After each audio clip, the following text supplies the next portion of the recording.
Comic book continuity has got to go for four main reasons. One, these companies aren't very good at it. Two, it stifles creativity. Three, it makes it impossible for readers to jump between characters they like. And four, it only benefits giant megacorporations. Let me explain. I don't actually have an intro. Hey everybody, it's Ricky from All Sorts of Words. You'd think as a DC stan like I am, I would be all about continuity. The company I love is always rebooting and trying to get back on their feet, put the train back on the track, so to speak. But they're so bad at it. You'd think with almost 100 years of writing experience that they're not making much headway. Marvel's got 60 years and they're no better. It's because there are so many different writers at any given time that to try to coordinate all of them on one idea just never seems to work. Let me ask you a fun question. How hard is it as an adult to get your friends to hang out together? You've just got 3 friends, you want to have a poker and pizza night. Hell, you don't have time for poker. You just want to get together and have dinner. Someone has a kid. Someone has extra work from their job. Someone is fighting with their wife and one of them is just a flake. It is impossible and you want to dump all your friends, move away and start over. Now imagine you're a corporation where you have 100 different writers, as many editors, and then a bunch of faceless goons who want to tell us what we like. All those people pulling in different directions. It is actually untenable. And you can see it in the stories they produce. How many times have you read a team book, right? Where you're like, oh, there's Batman, he's having a good time. And then you go over to Batman's own books and realize, wait a minute, how is he currently in a coma right now, trapped in Arkham Asylum? Wasn't he just in space dealing with a crisis? Well, yeah, that's kind of the problem. And those are both 2 big name writers. That example came from Tom King writing his run on Batman, just plain Batman, and Greg Capullo writing Justice League. Batman was both beaten by Bane and exiled from Gotham while also being in space and working with the Justice League.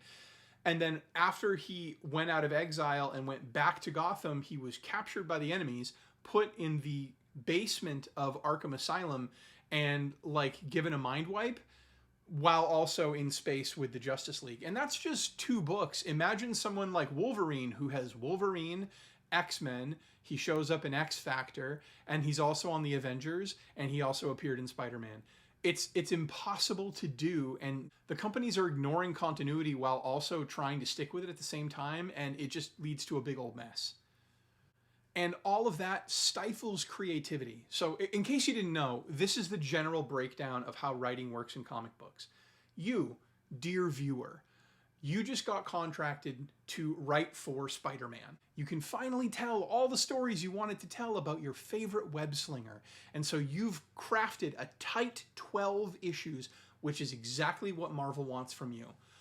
Well, turns out Joe Quesada was writing Spider-Man right before you got there, and because he's such a big name, he can dip whenever he wants. So, because of familial obligations, he left the title to go deal with whatever it is he had to deal with, and he's tasking you to finish up his story. What? Joe Quesada wants me to dedicate 4 issues of my 12-issue dream run that I've been fantasizing about my entire life so I can clean up his mess? Yeah, kinda. So now that you're in this position, you've got your dream 12 books, you're finally going to make a name for yourself in the comic book industry, but you have to tie up his stories. How likely are you to just write the paragraph, "That was a clone," and then move on so that you can do what you want to do? Happens all the time.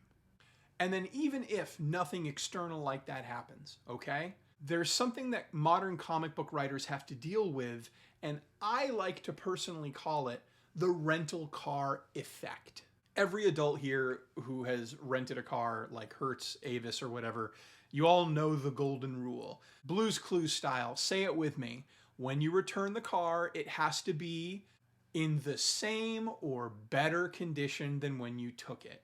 And the same exact rule applies to comic book characters. If you take over writing for Iron Man, he can't lose an eye or an arm and then you just kind of nonchalantly hand him over to the next writer. You have to hand him over to the next writer, no matter how long your tenure was, in the same or better condition than you got him in. Going back to pick on Tom King, the man had an 85-issue run of Batman, years worth of storytelling, fantastic storytelling, might I add. And after all of those stories, all of those big events, small events, character changes, growth, learning opportunities, at the end, it's another turn of the wheel. And he handed over Batman to Tynion in the same condition he got him in, because that's how this works. Comic creators are beholden to this monkey on their back called continuity, where you can't do weird, crazy, and exciting new things because God help you if you do. The next writer in line has to have the same opportunity you did. And you know what? I kind of agree, because think about it, like, you've been waiting your whole life to write for Batman. Isn't the next guy in line entitled to that as well?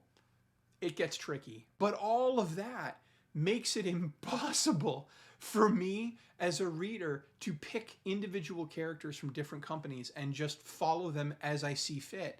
Like, let's just do Court of Owls. You're reading Batman in Court of Owls. You're having a great time, turning the pages like a maniac, really enjoying yourself for the first time in what seems like years with Batman. And you get to the end of one issue and it says, continued next time in Nightwing.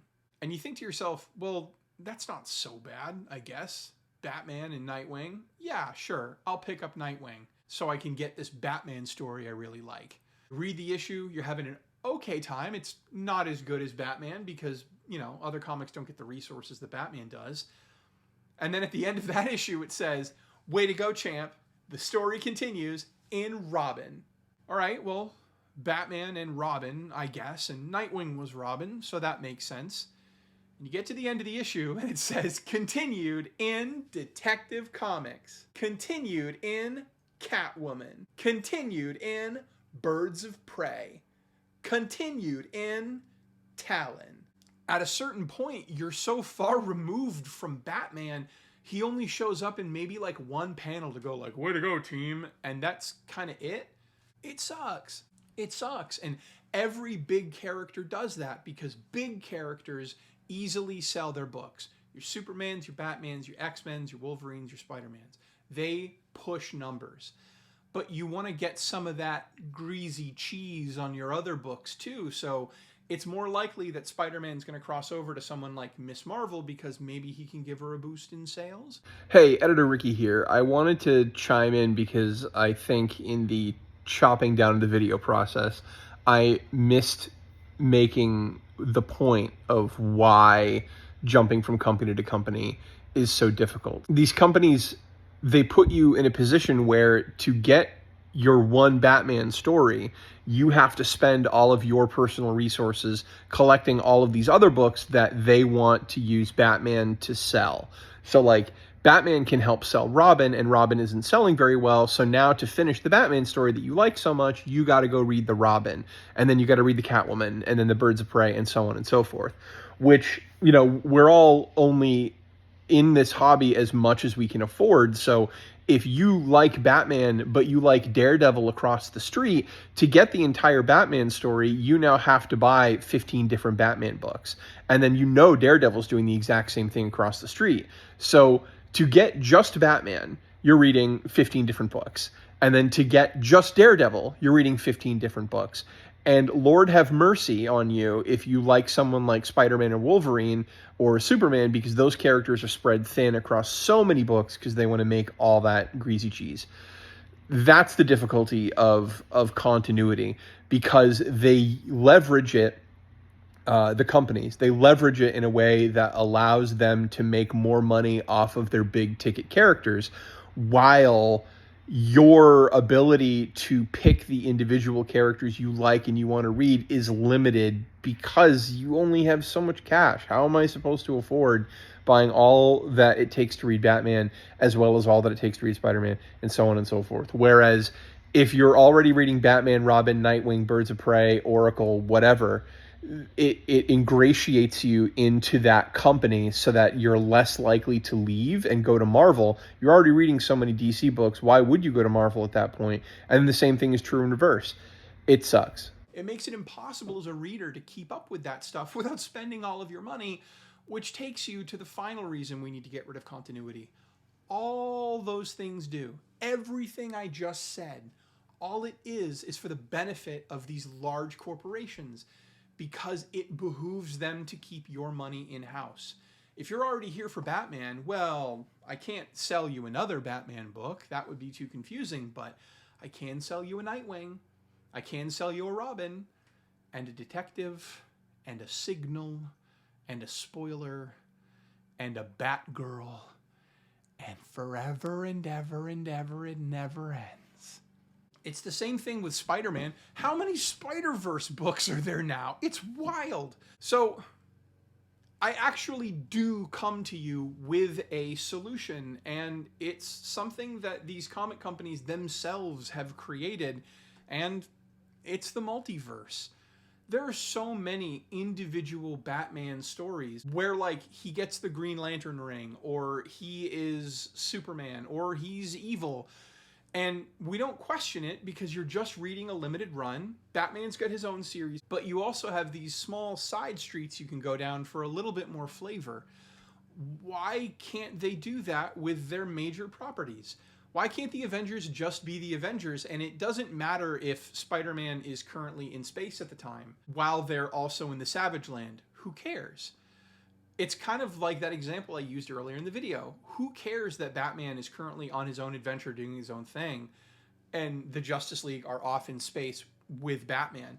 Because if continuity doesn't matter, you can tell stories like that and everybody can just chill. We can all kind of tell ourselves that these things are happening relatively close to one another, but we don't know the day-to-day, hour-to-hour details. Especially with a character like Batman, because, like, he's always working. Now, if you want to see that in action, like actually applied, we're going to have to go to a weird place, but bear with me. Dragon Ball Z is an anime that you've heard of because you've been to an American mall and walked past a Hot Topic. Dragon Ball Z had 276 episodes, right? I'm not counting the specials, like the robot stuff.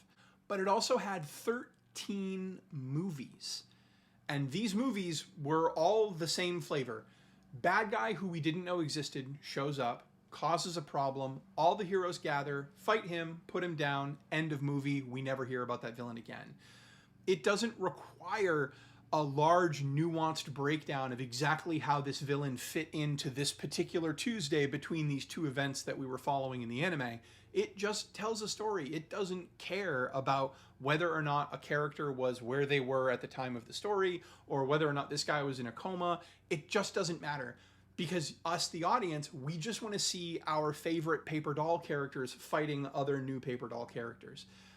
After all, it's all just fantasy made up fun, right? So why this strict adherence to a specific time frame of when everything happened? I think if the average comic reader searches their feelings, they'll realize that there's not a lot of gain to continuity. You're going to hear someone probably sound off in the comments section, or even right now they might be watching this and feeling, yeah, but like, what about large detailed characters with intersecting plot told over a long period of time? Like, don't we lose that if we get rid of continuity? I mean, talk to Sandman, talk to Watchmen, or Why the Last Man, or The Boys. Are any of those the lesser because they didn't have this crazy multi-universe interconnectivity? No, they told one story and they did it well. So then why not just take that philosophy and apply it to Spider-Man? Have Spider-Man lose an arm, and then people go, well, wait a minute, why does he have both arms in the Avengers? Well, because in his story, it's at a different time. Don't worry about it. Just enjoy the story, the merits of the tale. I believe comic books would be much stronger if we just ditched continuity, and with evidence like Elseworlds and the Marvel Cinematic Universe and all the comics themselves ignoring continuity, I think we can actually throw the baby out and keep the bathwater. Wait, are we supposed to keep the baby? Love you. Bye.